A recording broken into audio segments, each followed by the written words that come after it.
Selamat pagi, eh, Ibu Hana Suteja, selaku dosen kami di mata kuliah Soft Skill, dan selamat pagi Ibu dosen kami, Desri Purba, yang juga mengajar mata kuliah Soft Skill.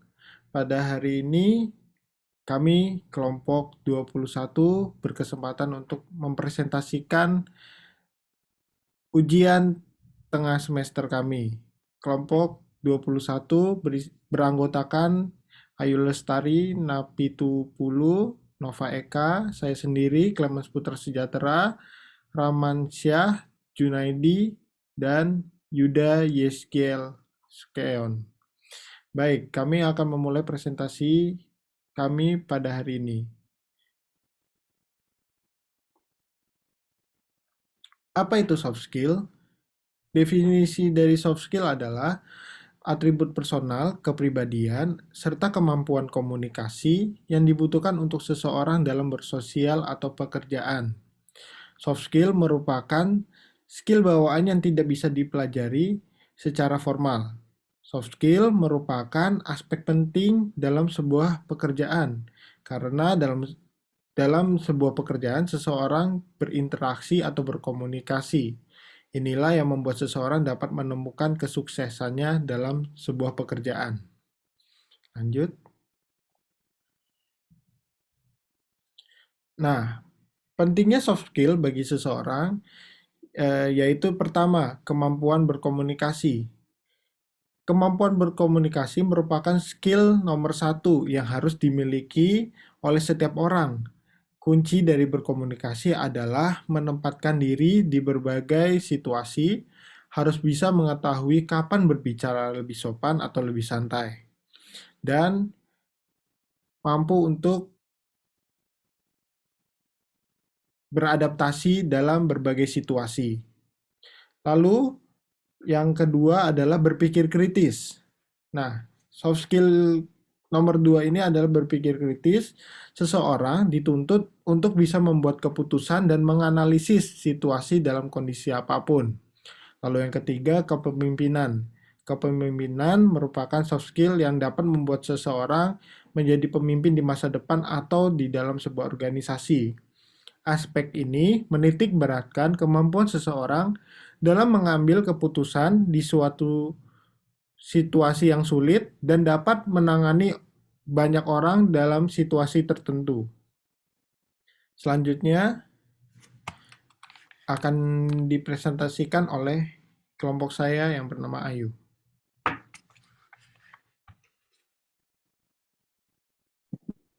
Oke, selanjutnya ada definisi teori emotional intelligence, di mana emotional intelligence adalah sebuah paham di mana seseorang memiliki kemampuan merespon terhadap suatu kejadian, baik secara positif maupun negatif, menyangkut pikiran dan keadaan psikologis seseorang tersebut.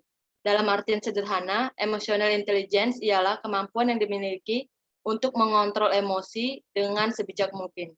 Namun bukan berarti seseorang harus menjadi orang yang sangat baik, selalu beremosi bahagia, tidak pernah marah, menjadi orang yang terlihat lemah. Akan tetapi emotional intelligence lebih mengarah kepada self awareness, social skill, self regulation, motivation, dan empati, yang artinya seseorang mampu menerima dan mengekspresikan emosi yang mereka rasakan secara akurat dan adaptif, mampu memahami keadaan sekitarnya, dan juga mampu mengendalikan diri atas emosi yang dirasakan. Selanjutnya, ada definisi teori defensi mekanisme, di mana definisi mekanisme adalah sebuah strategi psikologis yang dilakukan seseorang, sekelompok orang, atau bahkan suatu bangsa untuk berhadapan dengan kenyataan dan mempertahankan ciri dirinya. Dalam artian sederhananya, ketika seseorang menghadapi situasi, pikiran, atau orang yang membuat diri mereka merasa tidak nyaman, secara alamiah seseorang itu akan mengaktifkan mode pertahanan diri secara otomatis, yang berarti di luar kendali dan kesadaran seseorang tersebut, yang berfungsi untuk menghalau perasaan yang tidak menyenangkan atau supaya kejadian dan pengalaman yang tidak menyenangkan menjadi terasa lebih baik. Oke, selanjutnya akan dijelaskan oleh teman saya. Oke, di sini ada jenis dan contoh emotional intelligence, yaitu ada yang pertama ada self-awareness, ada self-regulation, dan ada empati, ada social skill, dan motivation. Apa sih self-awareness itu? Self-awareness itu adalah kemampuan seseorang pada dirinya yang dapat merasakan perasaan sendiri dan dapat mengendalikan emosinya sendiri karena tindakannya bisa saja menyakiti perasaan orang lain.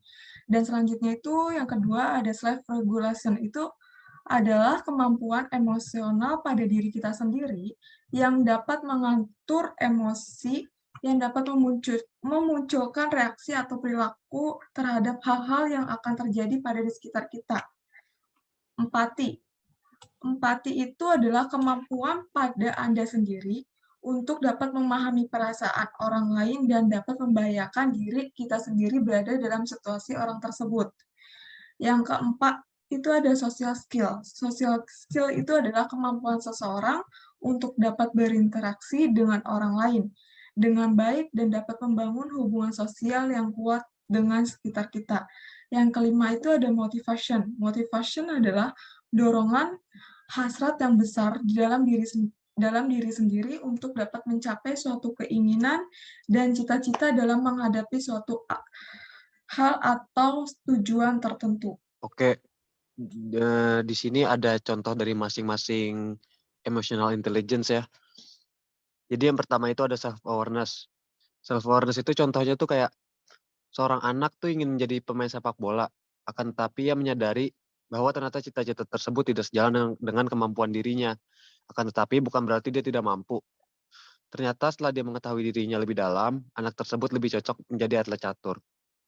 Itu contoh dari self-awareness. Selanjutnya dari self-regulation. Contoh dari self-regulation sendiri yaitu seorang anak ingin sukses seperti kedua orang tuanya. Ia harus dapat mengontrol tingkah laku dan emosinya agar dapat mencapai tujuan tersebut.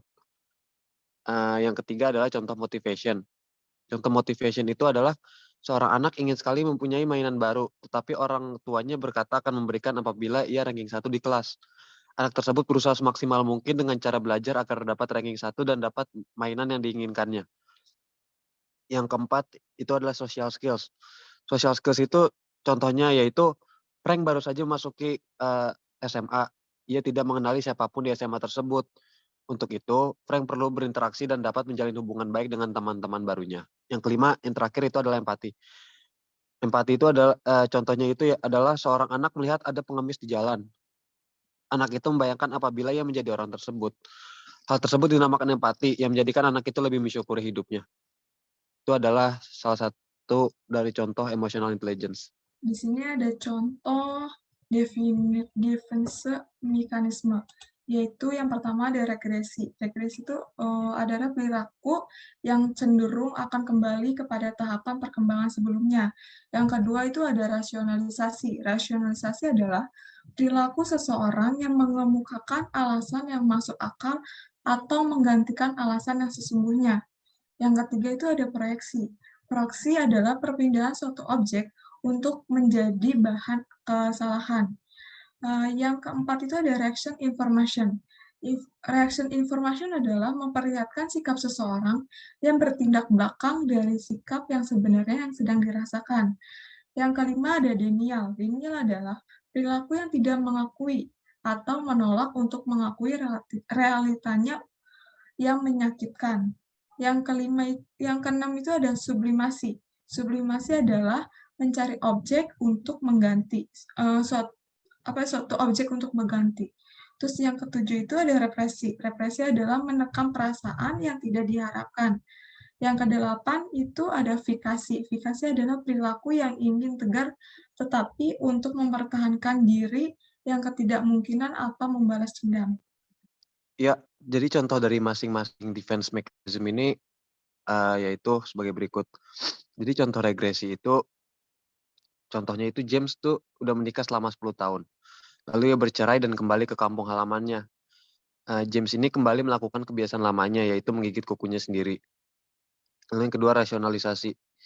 Rasionalisasi itu dalam waktu seminggu ke depan, Michael akan ujian kenaikan kelas. Akan tetapi Michael berpikir tidak perlu belajar karena ia sudah merasa mampu untuk mengerjakan ujian tersebut dan juga beralasan bahwa ia perlu mengisyaratkan dirinya agar ia tenang sewaktu ujian. Proyeksi ini contohnya itu kayak suatu kelompok berisikan 3 orang, sebut saja ABC. Pada suatu hari, satu kelompok ini melihat ada orang yang sedang bergosip dan satu kelompok ini menyalahkan orang tersebut. Padahal tanpa sadar satu kelompok ini juga sedang menggosipkan orang tersebut. Yang keempat itu reaction information, itu contohnya seperti kayak teman saya itu bilang kepada saya bahwa ia menganggap saya adalah sahabat sejatinya. Akan tetapi sahabat saya ini berkata kepada orang-orang bahwa saya dan dia hanya sebatas teman biasa karena dia merasa bahwa saya tidak pernah terbuka dan tidak pernah mengerti perasaannya. Yang selanjutnya itu adalah denial. Denial itu contohnya orang tua Michelle, yaitu ayahnya baru saja meninggal dunia kemarin. Akan tetapi di sini posisi Michelle masih menyangkal dan menganggap bahwa ayahnya masih ada dan sedang bekerja. Hal ini bertolak belakang dengan realita yang ada. Lalu sublimasi. Sublimasi itu contohnya Trevor adalah seorang remaja berusia 20 tahun dan dia anak tunggal. Ia merasakan kesepian karena ia selalu merasa sendiri sedang orang tuanya sedang sibuk. Sebagai ganti, Trevor melihara kucing di rumahnya agar tidak merasa kesepian. Represi itu contohnya Franklin sangat kesal kepada kakak kelasnya karena ia hampir setiap hari dibully di sekolahnya. Tetapi ia memendam rasa kesal itu karena takut terjadi perkelahian dan ia dikeluarkan dari sekolahnya. Itu adalah contoh-contoh dari defense mechanism. Nah, terakhir selanjutnya tujuan mempelajari defense mechanism dan emotional intelligence. Nah, tujuannya itu adalah menjadi lebih berkembang dalam segi emotional intelligence, mampu memahami dan mengatur emosi dan perasaan lebih baik, sehingga dapat bertindak dengan benar dalam situasi apapun. Juga dapat mengerti bentuk defense mechanism yang dimiliki oleh diri sendiri maupun orang lain di sekitar kita. Nah, sebenarnya tujuan utamanya adalah menjadikan pribadi kita menjadi pribadi yang lebih baik dan dapat beradaptasi, bersosialisasi dengan lingkungan sekitar kita dengan lebih baik lagi. Serta kita juga diharapkan untuk bisa mengerti sudut pandang orang lain baik pikiran maupun perasaannya. Jadi kesimpulannya adalah emotional intelligence penting untuk menjadi soft skill seseorang. Karena seperti yang sudah dijelaskan oleh teman saya, pentingnya soft skill bagi seseorang itu adalah untuk meningkatkan kemampuan berkomunikasi, berpikir kritis, dan memiliki jiwa leadership. Nah, emotional intelligence sangat berpengaruh terhadap ketiga hal itu, baik self-awareness, self-regulation, empathy, social skills, dan motivation. Dan pengaruhnya atau dampaknya ketika soft skill menjadi karakter dari seseorang dan pengaruhnya terhadap karir di masa mendatang adalah ketika seseorang memiliki soft skill, ketika seseorang memiliki kemampuan untuk memimpin, ketika seseorang memiliki kemampuan untuk berkomunikasi dengan baik dan berpikir kritis, saya rasa kedepannya itu akan menjadi hal yang sangat menguntungkan. Karena di dunia pekerjaan sangatlah dibutuhkan orang-orang yang bisa memimpin. Khususnya kita anak-anak muda, kita dituntut untuk bisa membawa perubahan. Dan untuk membawa perubahan kita membutuhkan skill komunikasi yang baik. Juga kita harus mampu berpikir kritis dan juga harus memiliki jiwa leadership yang baik. Dan itu semua didukung oleh emotional intelligence yang kita miliki sebagai soft skill kita, yaitu self-awareness, self-regulation, empathy, social skills, dan motivation. Sekian presentasi dari kelompok kami. Terima kasih untuk kesempatan yang diberikan.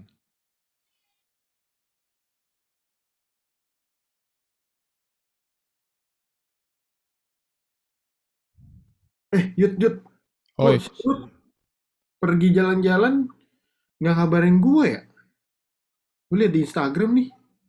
Lah, ngapain ngabarin lu kan? Bukan kemarin lu cerita lu udah putus? Kan masih sayang, Yud. Lah, tapi kan tetap aja udah kelar hubungannya, masih aja berasa pacar. Ya gimana ya?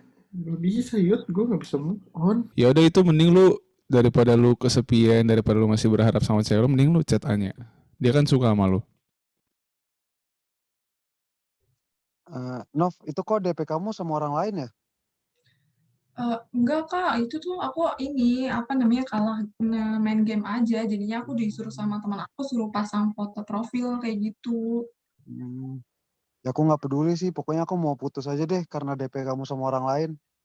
Kok kamu egois banget sih? Kan seharusnya kamu ini dulu, apa, dengerin dulu cerita aku kayak gimana. Ya aku nggak peduli sih, soalnya fotonya bukan sama aku, sama orang lain, jadi aku minta udahan aja deh untuk sekarang ya. Sorry banget. Ya udah deh.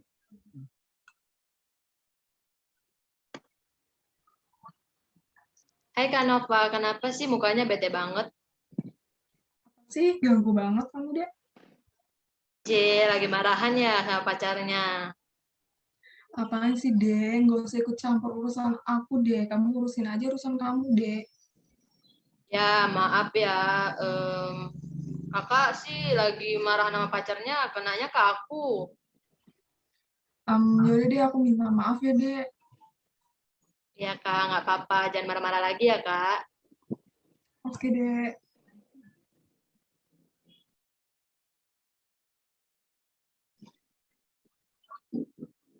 Hai Ma. Hai nak. Nah, mama udah masakin makanan kesukaan kamu nih. Ih, mau dong Ma. Boleh dong, aku mau disuapin sama Mama. Mama kan lagi makan. Bentar ya, mama. Oh, bentar dulu, mama mau taruh HP dulu. Ini nak.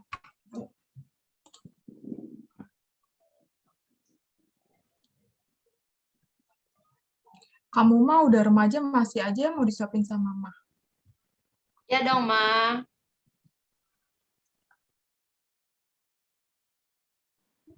Tadi roti kakak enak banget sih. Pengen lagi deh. Roti aku mana ya? Di atas meja tuh nggak ada ya. Mana ya roti aku ya? Eh, ayo, Nova, kamu ada lihat roti kakak yang di atas meja nggak? Enggak, Kak. Ada Kak, mungkin Nova kali Kak. Nova, kamu lihat?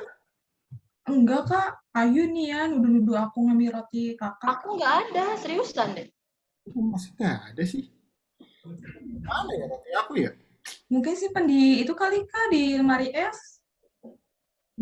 Nggak ada kok. Aduh, perut aku kok sakit ya? Nah, ayo, kamu sakit perut kenapa nih? Gara-gara kayaknya kamu habis makan roti kakak ya? Kok tahu Kak? Iya, ayo itu roti udah expired, ayo. Kamu sih main ambil-ambil roti orang tanpa dilihat dan tanpa ngomong dulu. Gimana nih? Ya, keburu sakit. Ya, buruan minum obat. Terus jangan main Ya nuduh Kak, sembarangan. maaf ya. Aduh, kasihan dia nggak ngapa-ngapain main asal nuduh. Ya Kak, maaf. Maaf ya Nova. Ya, Ayu. Ya, oke.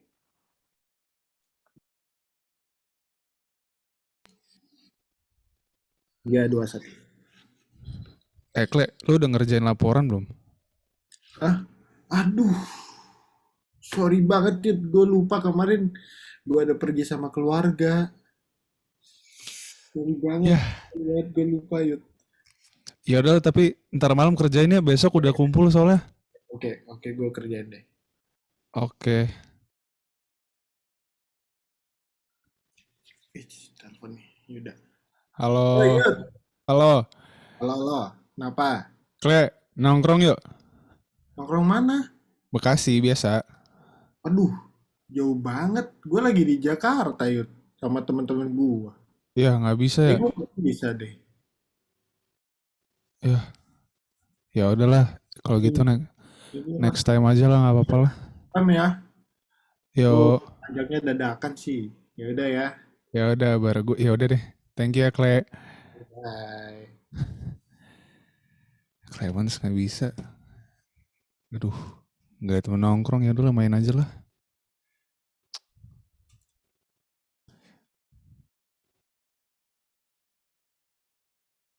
Halo anak-anak, mari kita mulai ujian hari ini. Tolong kerjakan dengan jujur ya, selamat mengerjakan. Ya Bu. Bu. Nov, nomor 2 apa nih dong? Nomor Bingung. 2, B. Lu, B. jangan nyontek ntar ketahuan. Udah lah, udah belajar juga masih udah kuliah masih nyontek. Kayak bocil SMA aja.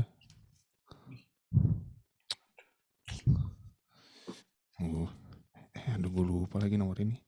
Searching dah.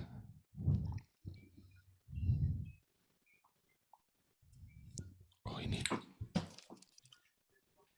Yuda, kamu jangan nyontek. Oh enggak Bu, enggak. Tadi emergency Bu, mama saya sakit. Buka HP bentar. Sorry Bu.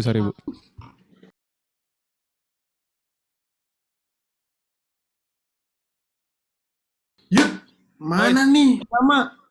Nggak tahu bro, belum muncul dia. Ini bocah kemana? Gue butuh nih, gue buat dia beliin makan gua. Lapar gue belum Sama bro, makan. aus nih seret, nggak ada duit. Iya, sakit banget. Aduh, kacau nih anak. Habis deh Ya tuh orang bener. kalau masuk dah. Iya, udah. Yaudah, dosen udah masuk nih. Yuk masuk yuk. Ya deh. Tarela deh lah. Ya, tinggal aja lah dia.